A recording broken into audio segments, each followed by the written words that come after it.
Bismillahirrahmanirrahim. Assalamualaikum warahmatullahi wabarakatuh.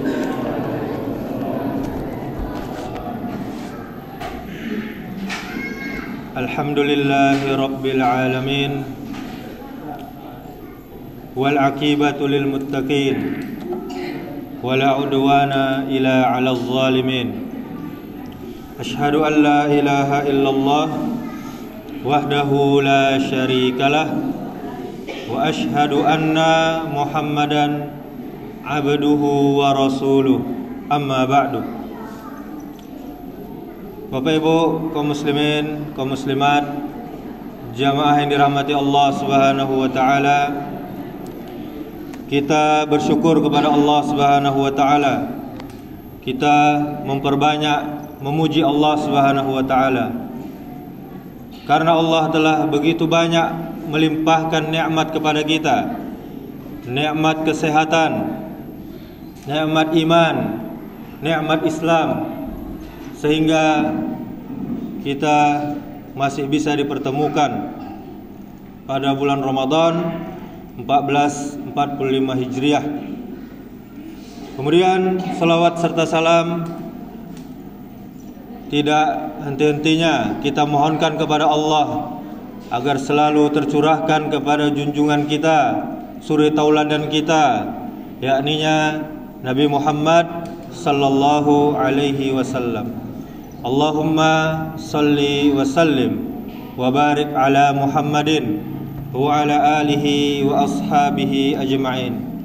Mudah-mudahan dengan memperbanyak salawat kita termasuk umatnya yang cinta dengan beliau, dan kelak di yaumil akhir kita mendapatkan syafaat. Amin ya rabbal alamin.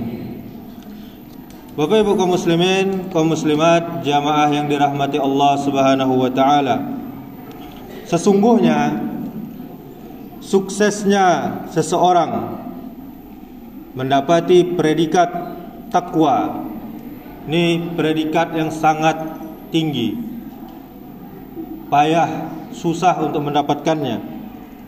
Bisa kita lihat dan kita ketahui setelah akhir Ramadan nanti.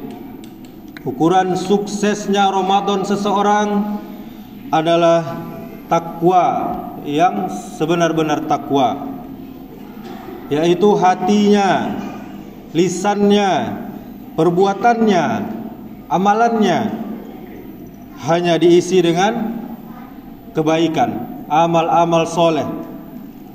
Hatinya hanya bergantung kepada Allah Subhanahu wa ta'ala. Lisannya, mulutnya hanya berbicara apa-apa yang tidak mengandung dosa. Lisannya memperbanyak zikir, mengingat Allah, dan lisannya memperbanyak membaca Al-Quran.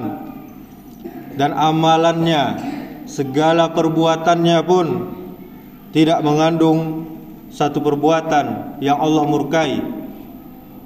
Yang ada yang hanya Allah ridhoi. Dia tidak bermaksiat kepada Allah Subhanahu wa ta'ala. Sebelum Ramadan, ibadahnya hanya sekedarnya saja, jarang sholat sunnah, bahkan tidak pernah sholat sunnah.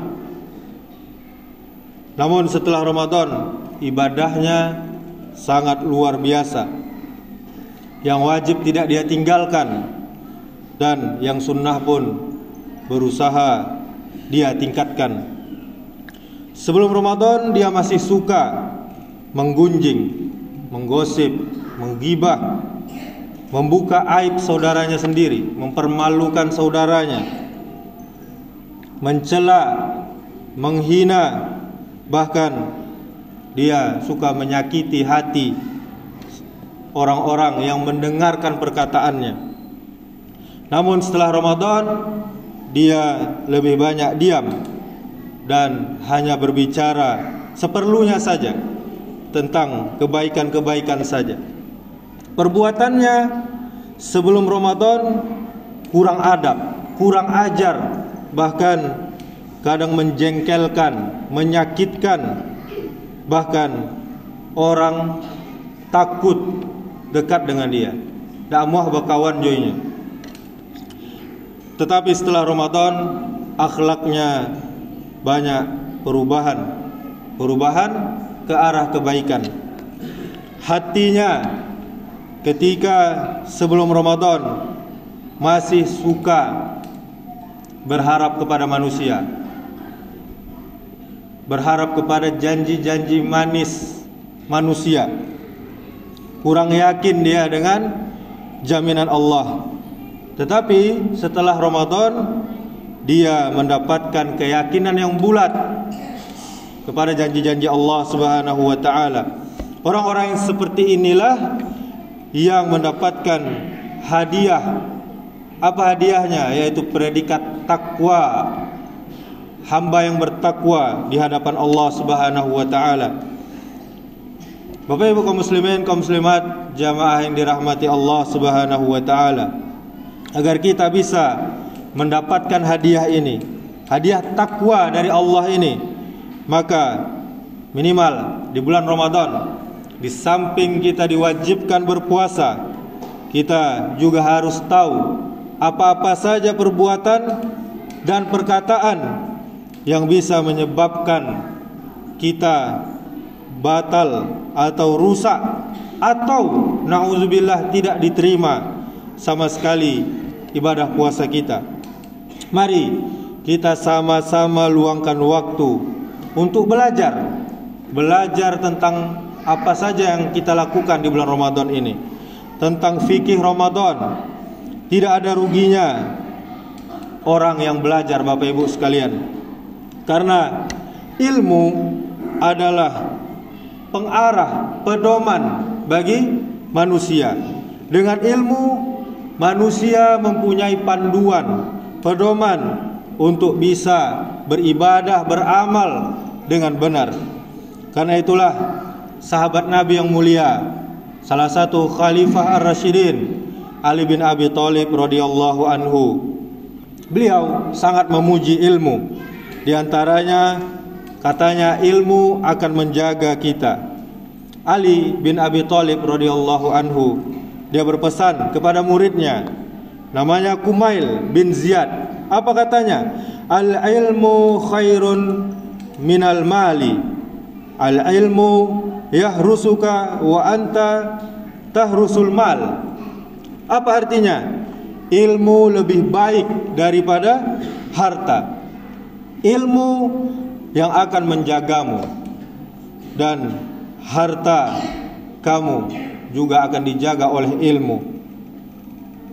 Di dalam kitab Hilyatul Aulia juz 1 halaman 79. Bapak Ibu saudaraku yang dirahmati Allah Subhanahu wa taala, agama kita, agama yang mulia ini, agama Islam, mengajarkan agar kita setiap muslim berbekal ilmu dulu sebelum belajar, sebelum beramal, memahami panduannya sebelum kita beramal. Kita beli motor, beli Honda, apa yang awak caliak dulu? Buku panduan. Kita beli sesuatu yang akan kita pakai, kita lihat dulu buku panduannya, bagaimana kita bisa memakai alat tersebut. Di dalam agama kita, agama Islam, ilmu dan amal adalah dua pilar.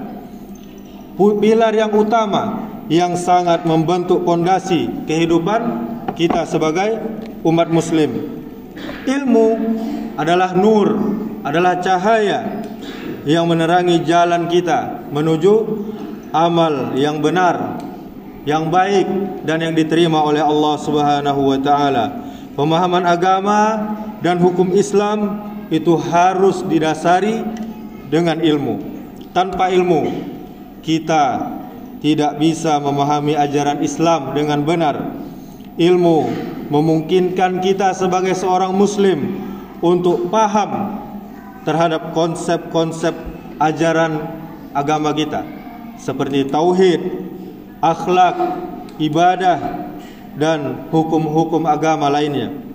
Dengan demikian, ilmu adalah pondasi, tiang yang kokoh bagi amal yang benar di dalam agama kita, agama Islam. Sedangkan amal adalah ekspresi nyata dari iman seseorang di dalam agama Islam. Agama Islam, Bapak Ibu Saudaraku sekalian, mendorong umatnya untuk melakukan amal yang baik. Contohnya seperti sholat, puasa, zakat, dan yang lainnya. Nabi kita Muhammad sallallahu alaihi wasallam pernah bersabda, "Innamal a'malu binniyat wa innama likulli imri'in ma nawa." Amalan itu, perbuatan itu tergantung pada niatnya, dan setiap orang akan mendapatkan sesuai dengan apa yang dia niatkan. Maka Bapak Ibu Saudaraku yang dirahmati Allah Subhanahu wa taala, sebelum kita tutup, tujuan kita berpuasa yaitu Allah Subhanahu wa taala yang maha mulia menginginkan kita untuk menjadi orang yang bertakwa. Sebagaimana Allah berfirman di dalam surah Al-Baqarah ayat 183, "Ya ayyuhallazina amanu kutiba alaikumus shiyam kama kutiba alal ladzina min qablikum la'allakum tattaqun." Wahai orang-orang yang beriman, diwajibkan, diharuskan, tidak boleh ditinggalkan atas kalian berpuasa, sebagaimana juga orang-orang sebelum kita, sebelum umat Nabi Muhammad sallallahu alaihi wasallam juga diwajibkan berpuasa. Agar apa? Agar kita menjadi orang yang bertakwa. Demikianlah, semoga semua kita termasuk orang-orang yang sukses di Ramadan tahun ini, dan insyaallah kita bisa mendapatkan gelar takwa dari Allah Subhanahu wa taala. Amin ya rabbal alamin. Subhanakallahumma wa bihamdika asyhadu an la ilaha illa anta astaghfiruka wa atubu ilaik. Wassalamualaikum warahmatullahi wabarakatuh.